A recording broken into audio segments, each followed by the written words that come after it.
सत्संग के इस पावन अवसर पर संतों महापुरुषों के जीवन के अनुभव को, उनके रास्ते को, उनकी शिक्षाओं को हम अपने जीवन में कैसे उतारेंगे, कुछ इस बात को जानने समझने के लिए हम आज यहाँ बैठे हैं।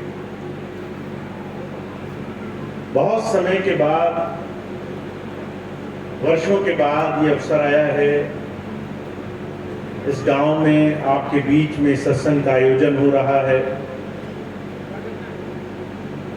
ऐसे अवसर जब हमें अपने जीवन में मिलते हैं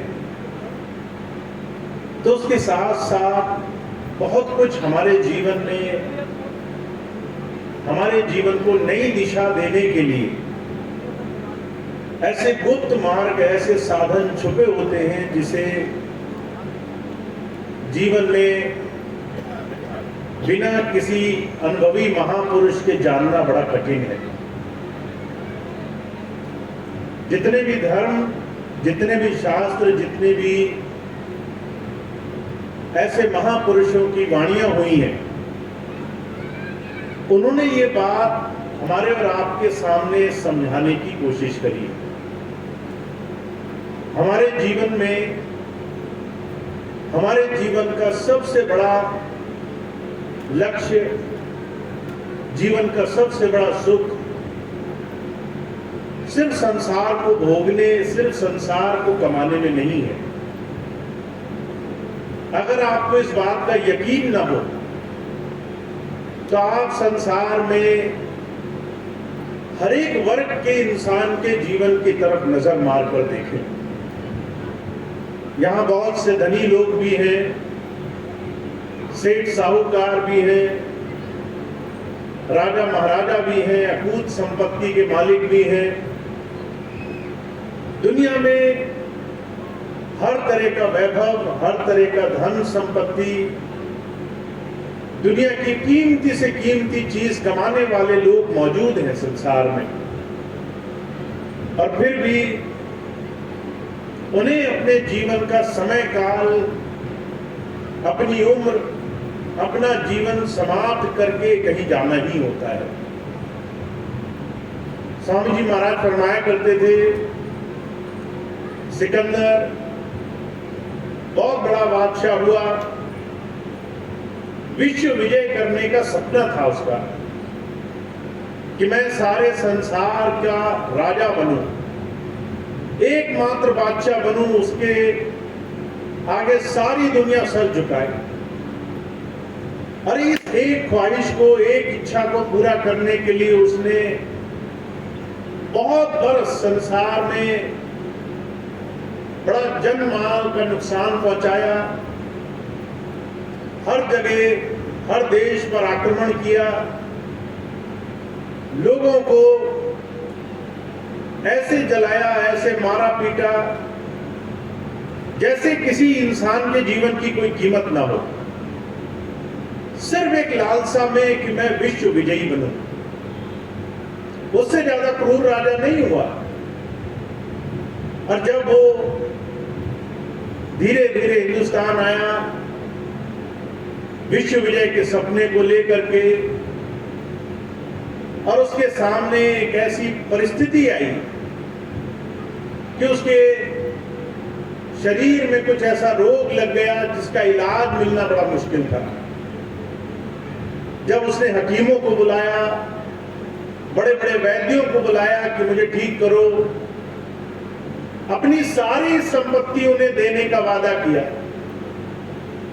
सबने जब मना कर दिया कि आपको हम बहुत ज्यादा दिन जिंदा नहीं रख सकते, आपको ऐसा रोग लगा है, तो ऐसा विश्व विजयी राजा जो मरने से पहले जब जाने लगा तो उसने भी ये बात दुनिया के सामने कह करके गया, कहा सिकंदर जैसा बादशाह जो सारी दुनिया का वाली था, गया जब वो दुनिया से तो दोनों हाथ खाली था। जब सिकंदर दुनिया से कुछ नहीं ले गया, जब बड़े बड़े राजा महाराजा संसार से कुछ नहीं ले गए, जब दुनिया के बड़े बड़े सेठ साहूकार संसार में हमेशा बने नहीं रहे, अपनी उम्र समाप्त करके उन्हें भी संसार से जाना पड़ा, तो वो कौन सी चीज है जिसके लिए हमें सच में संसार में कोशिश करनी चाहिए? अगर दुनिया की सब चीजें यही छूट जानी है तो दुनिया की भौतिकता संसार की सबसे बड़ा लक्ष्य नहीं हो सकता। इसलिए जब संत महापुरुष आते हैं वो भौतिकता से, दुनियादारी से, धन दौलत से ऊपर की बात करने के लिए आते हैं। कहते हैं आपको रुपया पैसा खूब मिलेगा, पर वो आपसे यही छुड़ा लिया जाएगा। जब आप जाओगे तो आपको वो ऐसा एक कपड़ा जिसे कफन कहते हैं, वो ऐसा कफन का कपड़ा पहनाएंगे जिसमें न जेब होती है, न सामान छुपा लेने की जगह होती है। आप कोशिश भी करोगे कि मैं अपनी चीज छुपा के ले जाऊं तो आप ले जा नहीं पाओगे। तो यूं कहा करते थे, संतों महापुरुषों का ज्ञान हमें संसार में इस मोह माया की नींद से जगाने के लिए होता है कि हमें जागना है, दुनिया हमारे साथ नहीं जानी है, पैसा हमारे साथ नहीं जाना है। इसका मतलब ये नहीं कि संसार की कोई कीमत नहीं है। इसका मतलब ये भी नहीं कि आपकी जिम्मेदारी, आपका दायित्व, आपके कर्तव्य का कोई संसार में लेना देना नहीं है। आप संसार को बरतो पर इसमें फंसो मत, और इस संसार को सिर्फ उतना कमाओ जिसमें आप खुशी खुशी रह सको। और उसके साथ हमारे इस मनुष्य जीवन का एक बड़ा भारी लक्ष्य भी है, और वो लक्ष्य है हमें अपने जन्मने के कारण की खोज करना। आखिर हम संसार में क्यों भेजे गए? पैसा इकट्ठा करने भेजे गए होते तो साथ ले जा पाते, जमीन बनाने के लिए भेजे गए होते तो सारी जमीनें साथ ले जाते, अगर परिवार के लिए भेजे गए होते तो सारा परिवार अंत समय हमारे साथ ही चल देता। पर दुनिया की ये सारी चीजें हमारे शरीर तक हमारा साथ निभाती हैं। इसीलिए हुजूर कहा करते थे, मनुष्य जीवन के सच्चे उद्देश्य को सिर्फ संत महापुरुष संसार में हमें जगा करके जीते जी सिखाने की कोशिश करने के लिए आते हैं।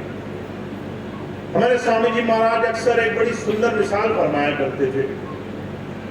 एक बार एक राज में राजा जो है मर गया, लोगों ने देखा उसका कोई वारिस नहीं है तो क्या करें, तो उन्होंने एक नियम बनाया कि हम किसी इंसान को इस राज्य का 5 साल के लिए राजा बनाएंगे, और 5 साल के बाद राज्य के पास एक बड़ा खूंखार जंगल लगता था, वहां छोड़ देंगे।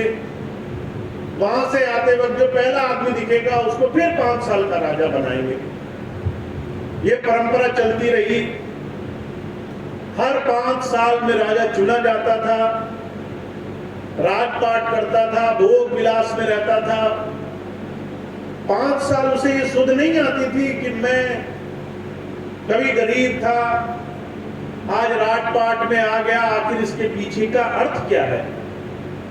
जैसे ही पैसा मिला, दुनिया की कीमती चीजें मिली, तो वो उन्हीं में 5 साल भोगों में लग करके जीवन गुजारता था, और 5 साल बाद उसे जंगल में छोड़ देते थे जहां जंगली जानवर उसे खा लेते थे। कभी किसी ने नहीं सोचा 5 साल बाद मेरा क्या होगा। वही हालत हमारी आपकी है। हम सारा जीवन जब संसार में रहते हैं तो सोचते हैं हमारा कुछ बुरा नहीं होगा। महाराज जी मिसाल फरमाया करते थे, जब हम किसी की अंतिम यात्रा में उसके साथ जाते हैं तो हम कहते हैं राम नाम सत्य है, हम उसे सच्चा मानते हैं। जब उसको हम अग्नि के हवाले करते हैं तो हम देखते हैं कि ये तो चला गया, पीछे परिवार छोड़ गया, घर छोड़ गया, कहीं ऐसा ना हो हमें भी संसार से जाना पड़े। हमें उस दिन ये याद आती है कि ये गया, हमें भी तो जाने का समय आएगा। पर जैसे ही हम उल्टे पांव घर को आते हैं, वैसे ये बात फूल करके सबसे पहले संसार के भोगों में लग जाते हैं। मुझे कहा करते थे उस राजा की भी मोह माया में ऐसी स्थिति हुई, पर 5 वर्ष के लिए राजा बदलते रहे, 5 वर्ष बाद मौत के हवाले किए जाते रहे। एक दिन एक आदमी आया, उसने देखा मैं राजा तो बन गया, पर 5 साल बाद मेरा क्या होगा वो मुझे अभी से जान लेना है। उसने किसी विद्वान से पूछा, लोगों ने बताया जंगल में छोड़े जाओगे। तो राजा पहले ही गया देखने के लिए कि जंगल कैसा है। जंगल देखा उसने, जंगल के सारे जितने भी खूंखार जानवर थे सबको पकड़वा लिया।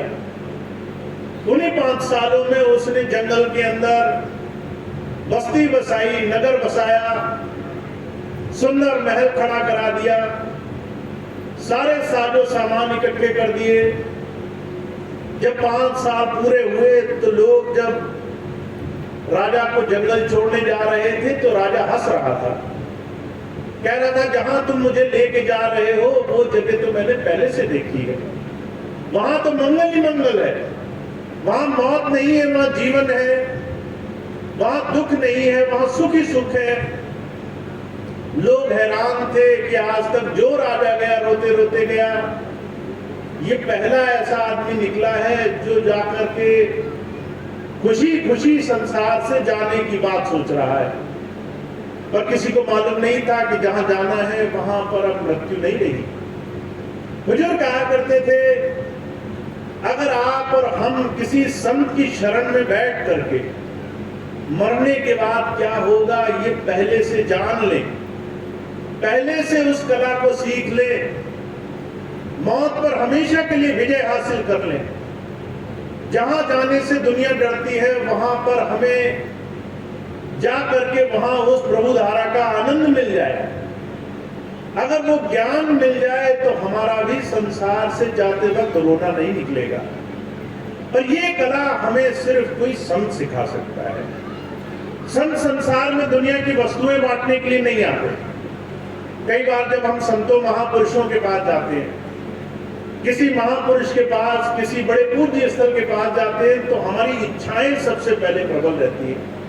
हम सोचते हैं वहां जाएंगे तो पहले ये मांगेंगे, वो मांगेंगे, बड़ी लंबी सी लिस्ट तैयार कर लेते हैं। सोचते हैं कि एक एक करके सारी चीजें मिल जाएंगी तो शायद हमें संसार में बड़ा आनंद आ जाएगा।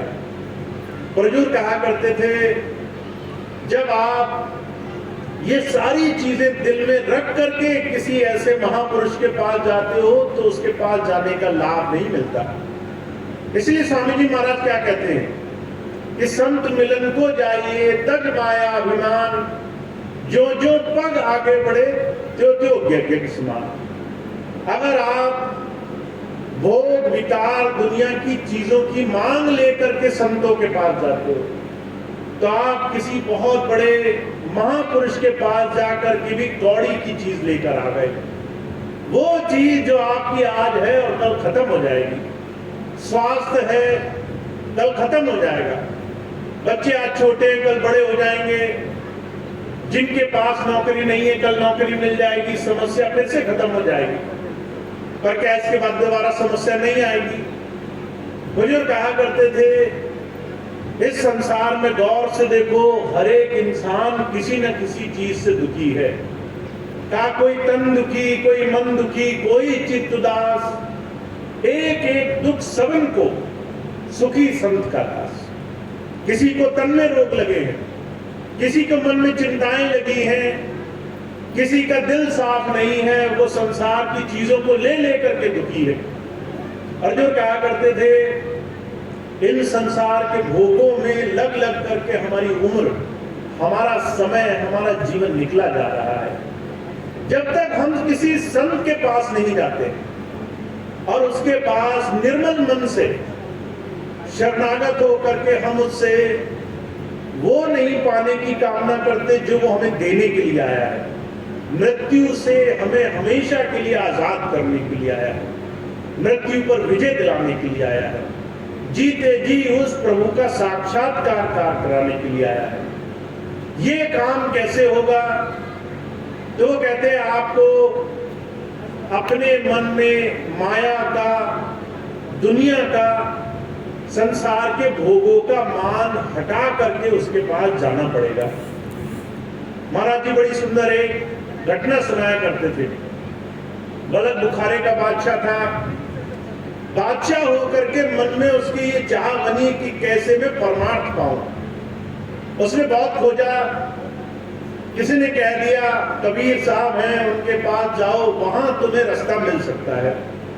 अब कहां बलक बुखारा जो है, कोई यहां तो है नहीं, अफगानिस्तान की तरफ। उधर से चल करके वो कबीर साहब के दर्शन करने के लिए बनारस तक आया। और आया तो कबीर साहब से इच्छा करी कि कबीर साहब, मैंने सुना है आप परमात्मा का अनुभव करा सकते हो। तो कबीर साहब ने कहा बिल्कुल करा सकते हैं, पर तुम्हारा मन साफ होना चाहिए। तुम कुछ दिन सेवा करो, जब तुम मन से निर्मल हो जाओगे उस दिन मैं तुम्हें नाम दे दूंगा। सेवा पर लगा लिया। अब एक गिलाहा, एक गरीब आदमी, टूटी फूटी झोपड़ी, क्या सेवा हो सकती है? कोई रहने के सुख साधन नहीं, वहीं गरीबी में रहना, वहीं तंगी में खाना, वहीं जो है राजा। एक बादशाह होकर के वो कबीर साहब के यहाँ नौकरों की तरह सुबह शाम खिदमत किया करता था। कभी उसने मुंह से ये नहीं बोला कि मुझे बड़ी तकलीफ है, पर मनी मन हजारों चीजें चलती रहती है। अब उसको धीरे धीरे धीरे धीरे 6 साल हो गए अपना देश छोड़े कबीर साहब की संगत में, इस आशा में कि मुझे वो रास्ता मिलेगा। क्या हम 6 साल इंतजार कर सकते हैं? क्या हम सही मायनों में उस प्रभु को पाने के लिए दुनिया की चीजें छोड़ करके 10 मिनट भी इंतजार कर सकते हैं? हुजूर कहा करते थे, आज हमारे अंदर हर एक चीज तुरंत पाने की चाह लगी हुई है। हमें पलक झपकते ही सब कुछ मिल जाए। अभी कुछ दिन पहले मुझे एक बहन जी मिली, भोजीपुरा में बहुत बड़ा भंडारा हुआ स्वामी जी के जन्मदिन का। पहले दिन आई, कहने लगी भैया जी भजन नहीं बनता है। मैंने कहा आप अभ्यास करो, मेहनत करो, रास्ता स्वामी जी ने दिया है, लगना पड़ेगा। अगले दिन फिर आ गई दर्शन करने के लिए। पहला 17 तारीख थी, 18 को फिर आ गई। कहने लगी भैया जी भजन नहीं बनता है। अब मैंने पहचान लिया। मैंने कहा एक दिन में भजन किसका बनता है? कल तुमने पूछा, हमने जवाब दिया, तुम्हें लगा रात गई, बात गई। हमारे फट से काम बन जाने चाहिए। हमारे दिमाग में किसी भी चीज को पाने की प्रबलता इतनी तेज है, आज मिले नहीं तो हम छोड़कर भागते हैं। और जो कहा करते थे इतनी तेजी में तो किसी को घर का रास्ता भी नहीं मिलता। अगर आप उस प्रभु को पाना चाहते हो तो आपको संयमशील बनना पड़ेगा। आपको किसी रास्ते पर लग करके दिशा में आगे बढ़ना पड़ेगा। अब ऐसा वो बलक बुखारे का बादशाह 6 साल सब कुछ छोड़कर सेवा में लगा रहा। सारे सुख साधन छोड़ करके एक दिन माता लोई बोली कबीर साहब से, कहने लगे आपने तो राजा की बड़ी बुरी हालत कर दी। बादशाह था, नौकर बन करके धूल मिट्टी छाप रहा है, आप नाम दे करके इसको विदा क्यों नहीं कर देते? कबीर साहब कहने लगे बर्तन अभी तैयार नहीं हुआ, अभी नाम दे दूंगा पर नाम समाएगा नहीं। नाम देने का फायदा क्या हुआ अगर कोई सामने वाला नाम लेने के लिए तैयार ना हो? नाम लेने के लिए हमें उस नाम को पाने लायक बनना पड़ता है। नाम पाने के लिए हमें अपने जीवन में वो सारे गुण धारण करने पड़ते हैं। इसलिए हुजूर कहा करते थे कि संत की सोबत में, उसकी शरण में आप जब तक ग्रहणशील नहीं बनेंगे, आपको बहुत कुछ मिलेगा, पर आपको अगर उसको रोकने की शक्ति नहीं होगी तो सब कुछ बह जाएगा, आपके हाथ से सब कुछ निकल जाएगा। जैसे बंद मुट्ठी से रेत निकल जाती है, ऐसे ही आपके जीवन में बहुत कुछ आपको मिलेगा और आप अगर उसको धारण करने के लिए तैयार नहीं है तो वो सब कुछ आपके हाथ से निकल जाएगा। माता लोई ने बोला, कबीर साहब कहने लगे अभी ये तैयार नहीं है।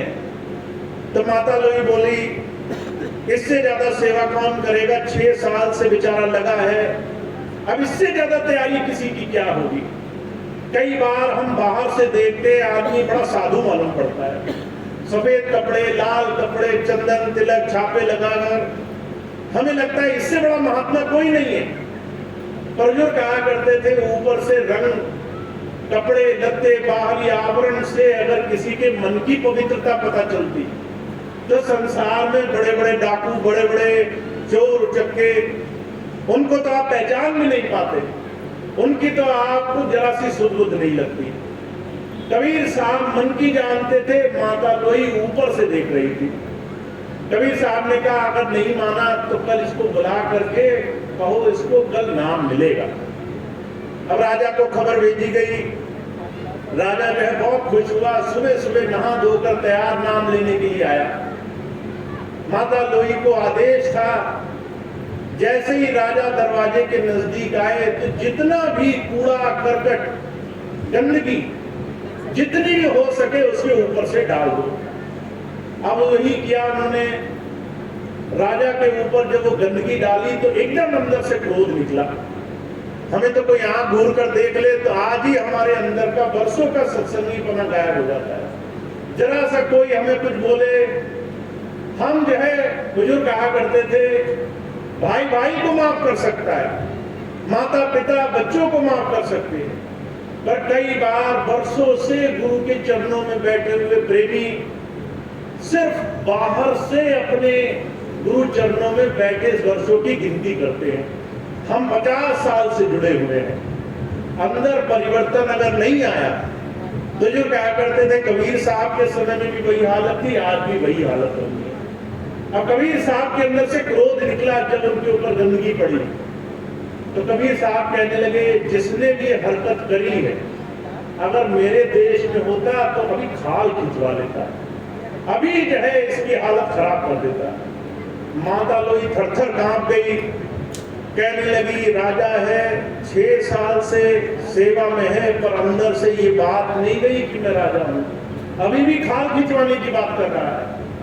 डर के आई, कबीर साहब के आगे हाथ जोड़े, कहने लगी, मुझसे गलती हुई, अभी आपको जो समय लेना है ले लो। इतिहास गवाह है 6 साल और लगे। बलक बुखारा के बादशाह को 12 साल बाद ये बात समझ में आई, गुरु शिष्य होना शरणागत होना है। गुरु की सेवा में लगना, मन मंदिर को साफ करना है, निर्मल मन से प्रभु भक्ति के लिए जीवन में अपने ऊपर जो जो काम आप नहीं कर सकते हो उस चीज की परख रखना है। महाराज जी के जीवन का उदाहरण आता है।